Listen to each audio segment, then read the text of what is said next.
الحمد لله نحمده ونستعينه ونستغفره ونؤمن به ونتوكل عليه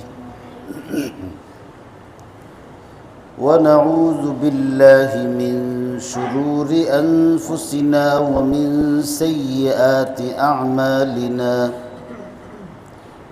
من يهده الله فلا مضل له ومن يضلله فلا هادي له ونشهد أن لا إله إلا الله وحده لا شريك له ونشهد أن سيدنا وسندنا وحبيبنا وشفيعنا ونبينا ومولانا محمدا عبده ورسوله صلى الله تعالى عليه وعلى آله وأصحابه وبارك وسلم تسليما كثيرا أرسله الله تعالى إلى كافة للناس بالحق بشيرا ونذيرا وداعيا إلى الله بإذنه وسراجا منيرا أما بعد فأعوذ بالله من الشيطان الرجيم بسم الله الرحمن الرحيم يا أيها الناس اعبدوا ربكم الذي خلقكم والذين من قبلكم لعلكم تتقون صدق الله مولانا العظيم وصدق رسوله النبي الأمي الكريم ونحن على ذلك لمن الشاهدين والشاكرين والحمد لله رب العالمين معزز محترم মুরব্বিয়ানে কেরাম মুসল্লিয়ানে ইজাম দিন দরদি মুসলমান ভাইরা, আল্লাহ পাক রব্বুল আলামিন মেহেরবানি করে আমাকে আপনাকে আল্লাহর ঘর মসজিদে জুমার নামাজ পড়ার উদ্দেশ্যে সমবেত হওয়ার উপস্থিত হওয়ার যে তৌফিক দিয়েছেন, সকলেই আল্লাহ তাআলার শুকরিয়া আদায় করি আলহামদুলিল্লাহ। আমি আপনাদের খিদমতে সূরাতুল বাকারার প্রথম দিকের একটি আয়াত তেলাওয়াত করছি। তিলাওয়াতকৃত আয়াতে আল্লাহ পাক রব্বুল আলামিন সমগ্র বিশ্বের মানব মণ্ডলীকে সম্বোধন করে আল্লাহর ইবাদত করার জোরালো নির্দেশ প্রদান করেছেন। আল্লাহ পাক রব্বুল আলামিন ইবাদত করার জোরালো নির্দেশ দিয়ে কার ইবাদত করবেন সেই দিকটিও স্পষ্ট করেছেন, চিহ্নিত করেছেন। আল্লাহ পাক রব্বুল আলামিন তিলাওয়াতকৃত এই আয়াতে বলতেছেন যে তোমরা সকলেই তোমাদের সেই রব প্রতিপালকের ইবাদত করো যিনি তোমাদিগকেও সৃষ্টি করেছেন এবং তোমাদের পূর্ববর্তী সবাইকে যিনি সৃষ্টি করেছেন। শুধু তোমাদেরকেই সৃষ্টি করেন নাই, তোমাদের আগেকার লোকদেরকেও সৃষ্টি করছেন। তো যিনি তোমাদের পূর্বের এবং তোমাদের সবাইকে সৃষ্টি করেছেন, যিনি তোমাদের রব, তোমাদের পালনকর্তা, লালনকর্তা, সেই লালন পালন কর্তা রব্বুল আলামিনের বন্দেগী করো। আল্লাহ পাক রব্বুল আলামিন এই বন্দিগি করার নির্দেশ দিয়ে বন্দিগি করলে কি লাভ হবে? মানুষ তো সব কাজ করবার আগে লাভ লসের চিন্তা করে। যদি লাভ হয় তাহলে মানুষ আগ্রহী হয় এই কাজ করার জন্য। যদি লাভ না থাকে এই কাজ করতে মানুষ চায় না। কাজ আরম্ভ করার পরে যদি লাগাতার লস খাইতে থাকে এই কাজও মানুষ নিয়মিত করেন না, ছেড়ে দেন। তো এই জন্য আল্লাহ পাক রব্বুল আলামিন আল্লাহর বন্দিগি করার হুকুম দেওয়ার সাথে সাথে তার লক্ষ্য উদ্দেশ্য ফলাফলও আল্লাহ তাআলা এই আয়াতে বর্ণনা করছেন যে লাআল্লাকুম তাত্তাকুন, যদি তোমরা তোমাদের পরওয়ারদিগার প্রতিপালক লালন পালনকারী রব্বুল আলামিনের ইবাদত করো, তো এই ইবাদতের ফলশ্রুতিতে তোমরা পরহেজগার হতে পারবে। তাহলে পরহেজগার হওয়ার আল্লাহ তাআলা তরিকা বাতিয়েছেন, নুসখা বাতাইছেন। পরহেজগার হওয়ার লাগবে। এই পরহেজগার হওয়ার জন্যে ইবাদত করা ছাড়া, আল্লাহর বন্দিগি করা ছাড়া, শুধু বন্দিগি না, বন্দিগিটা যথাযথ বন্দিগি লাগবে।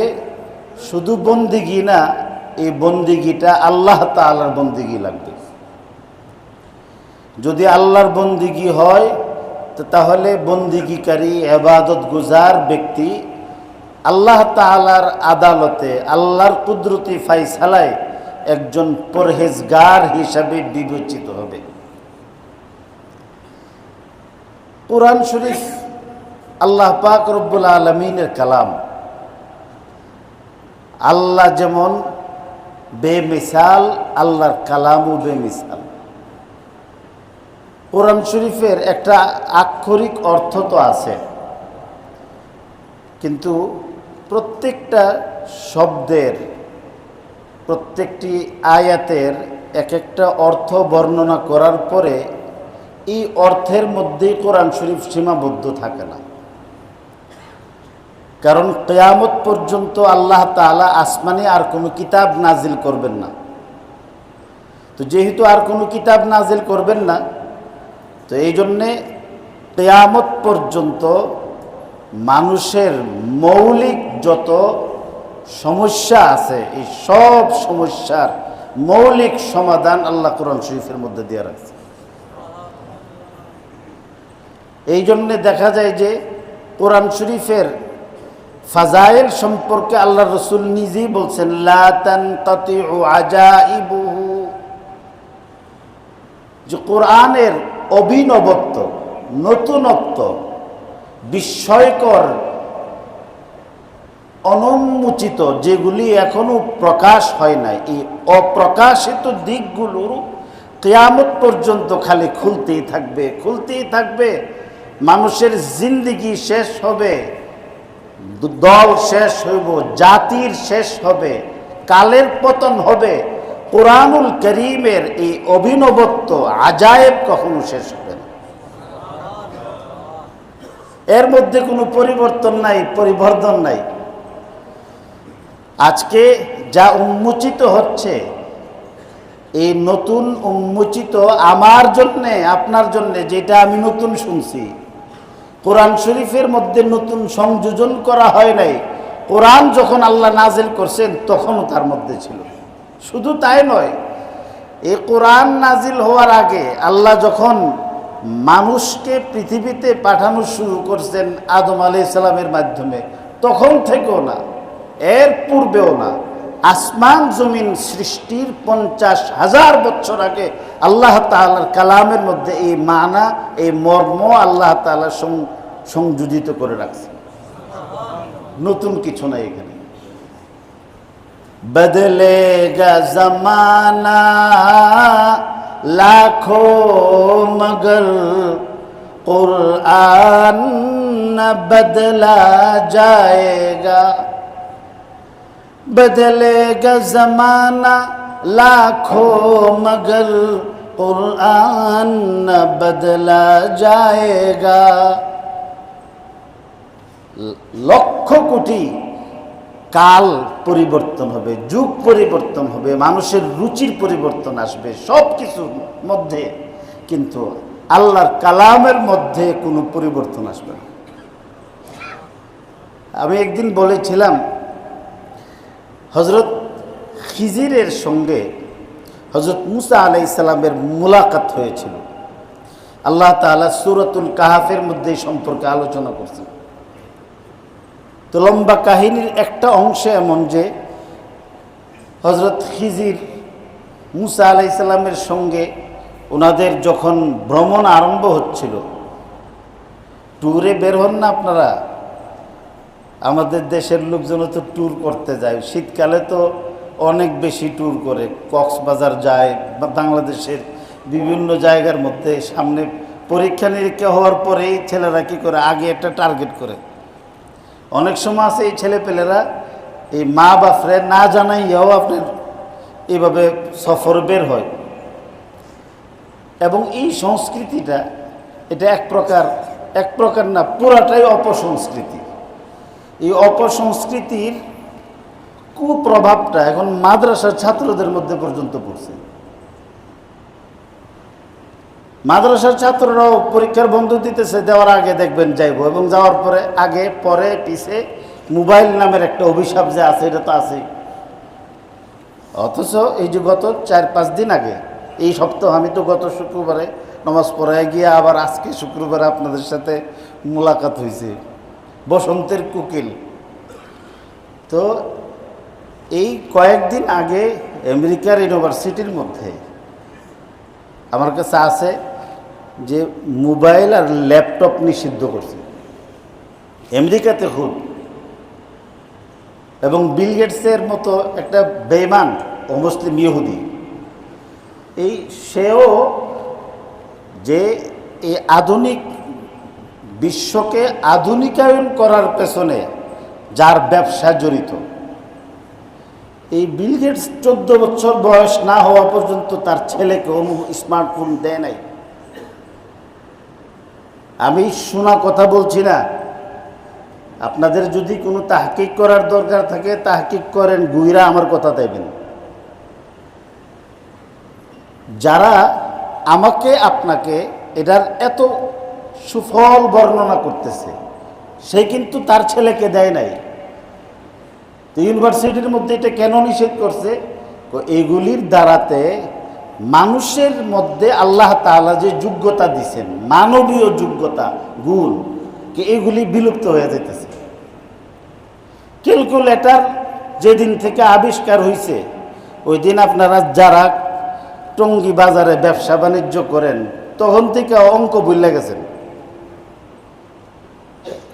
আর এই যে কাজটা আপনারা এখন কম্পিউটারে করতেছেন, ক্যালকুলেটরে ক্যালকুলেশন করতেছেন, এই কাজটা আপনাদের মুরব্বীরাই, টঙ্গী বাজার কি এমন ব্যক্তি নাই যার বাপে এখানে ব্যবসা করতে পরে ছেলেরা করতেছে? তো বাবা ব্যবসা করে গেছে, আপনার কোটি কোটি টাকার হিসাব মুখে কয়ে ফেলছে। এমন ব্যবসায়ীও আমি দেখছি যে স্কুল কলেজের জীবনও গেছে না, লেখতে পারে না, কিন্তু কোটি টাকার হিসাব পট করে কয়ে দিচ্ছে। আমি বুঝার জন্য বলতেছি, ভারতের একজন বিখ্যাত অঙ্ক বিশারদ, মহাজ্ঞানী একজন অমুসলিম হিন্দু মহিলাগত হয়ে গেছে। আপনারা কতটুকু জানেন আমি জানি না, শকুন্তলা তার নাম। এই শকুন্তলা নামে আবার একটা উপন্যাসও আছে। তো এই শকুন্তলা, এই মহিলা বাজারের মধ্যে যে বান্দরের খেলা দেখাইয়া দাঁত মাজন, এরপরে বিভিন্ন ওষুধ, ট্যাবলেট, তাবিজ তোমার বিক্রি করে, আমাদের দেশে এমন আছে না, বেশিরভাগই কুটকাছারির কাছে আশপাশে এগুলি হয়, এদিকে হবে, টঙ্গী বাজারও হয়। তো এরা কি করে, আগে মানুষ জড়ো করার জন্যে একটা খেলা দেখায়। এই খেলা বিভিন্ন ধরনের ম্যাজিক দেখাইয়া লোকজন জড়ো হইলে তখন হেরার খতিব সাহেব নাজিল হয়।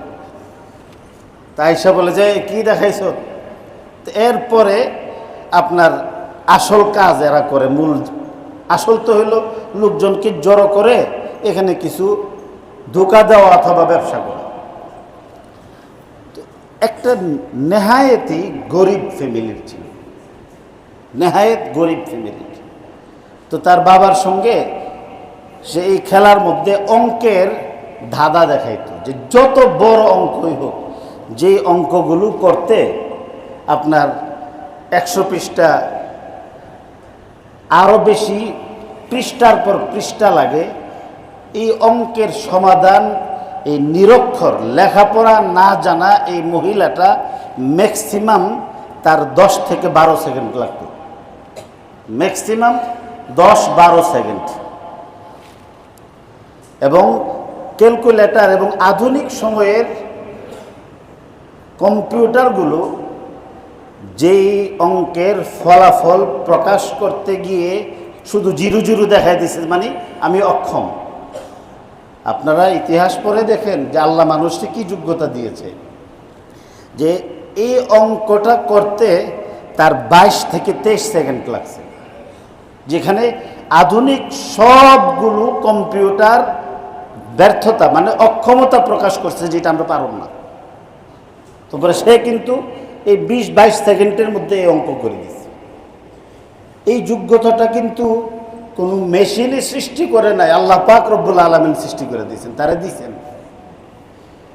তো এইভাবে যখন খেলা দেখাইতেছিল, তখন দিল্লি ইউনিভার্সিটির অঙ্ক বিভাগের যিনি বিভাগীয় প্রধান, ওনার কাছে কেউ বলছে যে একটা মেয়ে মূর্খ, লেখাপড়া করে নাই, তামাশা দেখাইতে এসে জটিল থেকে জটিল অঙ্কের সমাধান তার 10-12 সেকেন্ড লাগে।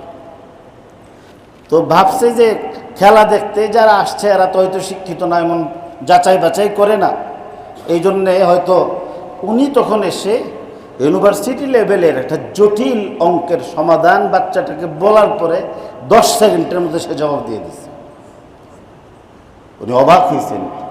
এবং এই মহিলাটা কোথাও লেখাপড়া না করার পরেও বিশ্বের নাম করা সবগুলি ইউনিভার্সিটি তাকে ডক্টরেট উপাধি দিছে, সবগুলি। ক্যামব্রিজ দিছে, অক্সফোর্ড দিয়েছে তাকে, যে সে অঙ্ক বিষয়ে সে ডক্টরেট, অনারারি ডক্টরেট ডিগ্রি তাকে দেওয়া হয়েছে। পরে তো অনেক পয়সাওয়ালা হয়েছে, আল্লাহ তাআলা অমুসলিম। কিন্তু এই যে যোগ্যতাটা, এই যোগ্যতা আল্লাহ তাআলার সৃষ্টি। এই সৃষ্টি লা তাবদীলা লিখালকিল্লাহ, আল্লাহর সৃষ্টির মধ্যে কোনো পরিবর্তন নাই। একটা মানুষকে আল্লাহ যে মেধা দিয়েছে, এই মেধার বিবরণ দিয়েছে যে একটা যে কোনো জেনতেন মানুষের মস্তিষ্ক 100,000 লক্ষ কোটি তথ্যকোষ সংগ্রহ করতে পারে। 100,000 লক্ষ কোটি। এটা কম্পিউটারে আপনারা দেখাইতে না যে কতলা শূন্য হয় বোঝে আপনার। তো 100,000 লক্ষ কোটি তথ্যকোষ সেকশন আছে একটা মানুষের মেধার মধ্যে। আল্লাহ তার মেমোরিটা এত প্রখর মেমোরি দিয়ে আল্লাহ মানুষকে পৃথিবীতে পাঠিয়েছেন। আমাদের এই আধুনিক বিশ্বের সবচেয়ে জ্ঞানী ব্যক্তিদের, বিজ্ঞানীদের মধ্যে আইনস্টাইনকে অনেক বড় বিজ্ঞানী বলা হয়। আইনস্টাইন ইহুদি ছিল। তার মৃত্যুর পরে তার যে মেমোরি, এটাকে পরীক্ষা করে দেখছে যে আল্লাহ তাআলা তাকে যে মেমোরি দিয়েছিল, এই মেমোরি সবচেয়ে বেশি সে ব্যবহার করছে। এই সবচেয়ে বেশি ব্যবহার করার পরেও আল্লাহ যা দিছে এর 100 ভাগের মধ্যে শুধু 2.5% সে ব্যবহার করে খেয়ে যেতে পারছে, আর 97.5%ই ইনটেক রয়েছে। সাধারণত একটা মানুষ শিক্ষিত, যারা মস্তিষ্কের কসরত করেন, চর্চা করেন, এই লোকগুলি 1%, 1.5, 1.5 পয়েন্ট ব্যতীত এর চেয়ে বেশি মানুষ তার মেমোরি কাজ হয় না, এর বাকি পুরাটাই ফ্রি থাকে। আল্লাহ তাআলা এই পরিমাণ সুযোগ আপনারা দিয়েছেন। আল্লাহ সব কিছু অ্যাক্সেস দিয়ে রাখছে। একটা চোখ দিয়েও তো চলে মানুষ, আল্লাহ 2টা দিয়েছেন। নাকের ছিদ্র তো একটা দিলেও চলে, নাকের ছিদ্র না থাকলেও চলে। কানের ছিদ্র তো আল্লাহ একটা দিলেও চলতো, দুইটা দিছেন। সব আল্লাহ তাআলা মানুষের যতটুকুন না প্রয়োজন তার চেয়ে বেশি আল্লাহ সরবরাহ করছেন। তো সব কিছু যে আল্লাহ সরবরাহ করছেন, তো সে আল্লাহর বন্দিগি না করে কার বন্দিগি করবেন? এই জন্য আল্লাহ বলতেছেন, ইয়া আইয়ুহান নাসু উবুদু রাব্বাকুমুল্লাযী খালাকাকুম, হে মানব মণ্ডলী, তোমরা তোমাদের সেই লালন পালনকারী আল্লাহর ইবাদত করো যিনি তোমাদিগকে সৃষ্টি করেছেন, এবং শুধু তাই নয়, ওয়াল্লাযীনা মিন ক্বাবলিকুম, তোমাদের আগের লোকদেরকেও সৃষ্টি করেছেন, লাআল্লাকুম তাত্তাকুন, যেন তোমরা পরহেজগার হতে পারো। আল্লাহ তাআলা আমাদেরকে সৃষ্টি করেছেন এই কথার সঙ্গে আবার আমাদের পূর্ববর্তী লোকদের রেফারেন্স টানছেন। রব্বাকুমুল্লাযী খালাকাকুম ওয়াল্লাযীনা মিন ক্বাবলিকুম, আমাদেরকে আল্লাহর বন্দিগি করার নির্দেশ দেওয়ার সাথে সাথে আমাদেরকে যে সৃষ্টি করছেন, আমাদেরকে সৃষ্টি করছে এই জন্যে আমরা আল্লাহর ইবাদত করুম, যৌক্তিক কথা। এর সঙ্গে আমাদের আগের লোকদের রেফারেন্স কেন আনলেন? এটা এই জন্যে আনছেন যে ইবাদত বন্দিগির নির্দেশটা শুধু তোমাদের উপরই না, তোমাদেরকে যেমন আমি সৃষ্টি করে ইবাদত করার কথা বলতেছি, তোমাদের আগে যারা পৃথিবীর মধ্যে আসছিল তাদেরকেও আমি সৃষ্টি করছি, তাদের উপরও আমার বন্দিগি করার নির্দেশ ছিল। এটা নতুন কোনো কথা না। বন্দিগি করলে পরহেজগার হব, পরহেজগার হইলে কি হবে? আল্লাহ তাআলা অন্য আয়াতের মধ্যে বলছেন, ওয়াতিলকাল জান্নাতুল্লাতী নুরিসু মিন ইবাদিনা মান কানা তাকিয়া, জান্নাত নামক পুরস্কারটা আমি শুধু পরহেজগারদেরকে দিব। যারা পরহেজগার, আল্লাহর ভয় যাদের আছে, জান্নাতের ওয়ারাসাত, জান্নাতের উত্তরাধিকার পরহেজগার ছাড়া আর কেউ লাভ করবে না। এর মানে জান্নাতে আমাকে আপনাকে যেতেই হবে, এবং জান্নাতে যাওয়ার একমাত্র তরিকা হলো আল্লাহর বন্দিগি করা।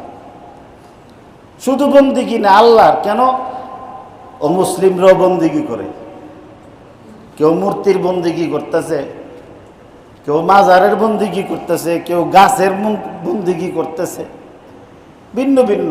আল্লাহ পাক রব্বুল আলামিনের বন্দিগি করতেছে, আবার শিরিকও করতেছে। শয়তানরাও রাজি করতেছে, আল্লাহরও খুশি করার চেষ্টা করতেছে।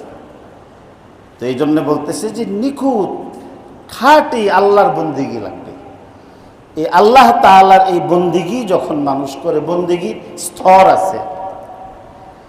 বুজুর্গানে দিন বলছেন যে একটা পিচ্ছিল পাহাড় যদি থাকে, আপনি যদি পাহাড়ে আরোহণ করতে যান, পাহাড়ে উঠোনের সময় এই যে দেখেন এভারেস্ট বিজয় করছে অনেকে, এই এভারেস্ট বিজয় করতে গিয়ে অনেকেই কিন্তু এখানে ইতিহাস হয়ে গেছে, পড়ে গেছে।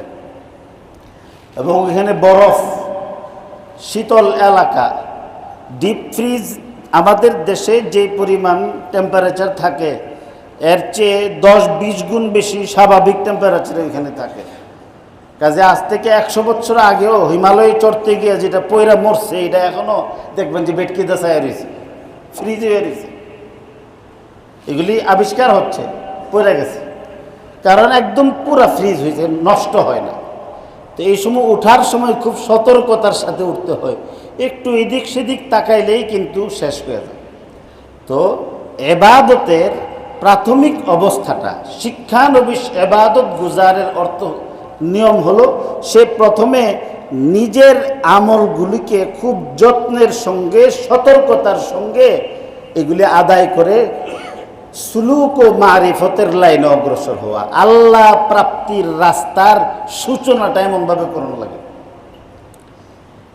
পাহাড়ে চড়তে গিয়ে যদি তখন এদিক সেদিক বেখেয়াল হয়, বেখবর হয়, আর নিজের দিকে যদি নিজের লক্ষ্য কম থাকে, সেখান থেকে পা পিছলে খালি পড়ে না, পা পিছলাইয়া পইরা তার জিন্দিগিও শেষ হয়, ইতিহাস হয়।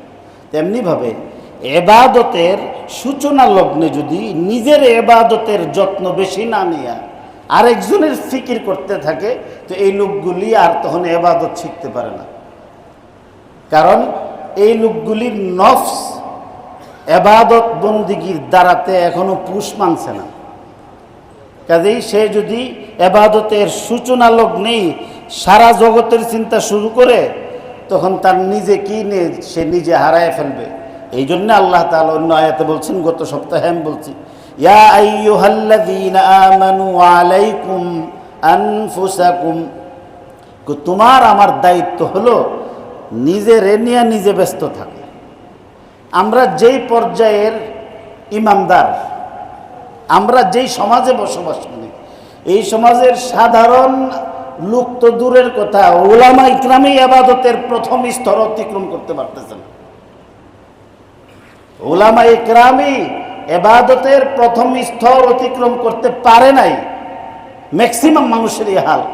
তো সেখানের মধ্যে আরেকজনের চরখার মধ্যে যখন তেল ঢালতে যায়, তখন তার নিজের সবই শেষ হইতেছে। শয়তান এই কাজ করতেছে, এই সুযোগটা গ্রহণ করতেছে। এই সুযোগে এসে শয়তান নেক সুরতে শিক্ষানবিশ আল্লাহওয়ালা, আল্লাহর পথের পথিক কিন্তু প্রাথমিক স্তরের তাকে বিপদগামী করে। এর একটা দৃষ্টান্ত দেখেন, এই পাক ভারত উপমহাদেশের মধ্যে একটা ধর্ম আছে, শিখ ধর্ম।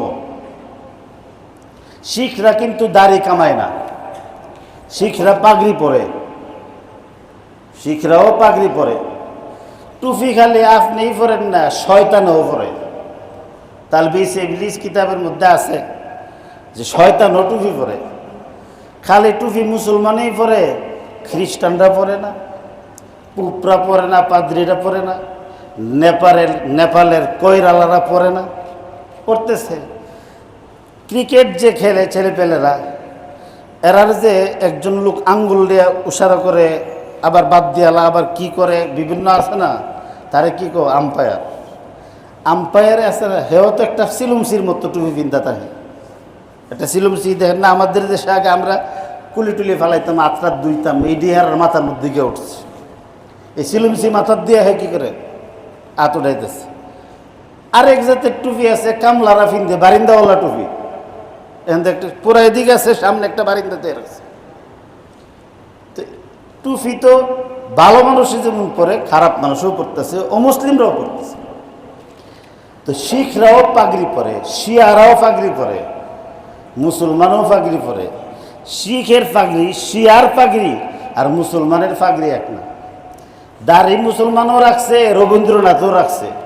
তো রবীন্দ্রনাথের দাড়ি আর মুসলমানের দাড়ি এক না, এটার মধ্যে পার্থক্য আছে। ইমানদার ব্যক্তি আল্লাহর হুকুম মেনে নবীর আদর্শ বাস্তবায়ন করার মহৎ উদ্দেশ্যে ইমানদার ব্যক্তির এই মুখের মধ্যে গজানো এই চুলগুলি হলো দাড়ি।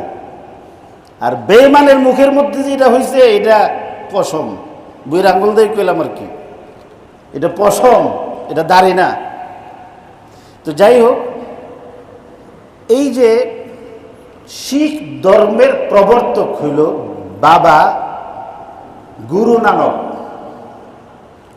বাবা গুরু নানক, বাবা ওই যুগে তালেবে এলেমকে বলতো, মাদ্রাসার ছাত্রদেরকে। এই গুরু নানক সে 22 বছর মাদ্রাসায় পড়াশোনা করছে, মুসলমান ছিল। তার বাবা মুসলমান এই যে মুঘল সম্রাটের এদের এখানে চাকরি করত। সে নিজে আলেম ছিল এবং তার সঙ্গে একই সঙ্গে লেখাপড়া করছে বাবা মাওলানা ফজলে হক গঞ্জ মুরাদাবাদী রহমতুল্লাহ আলাই।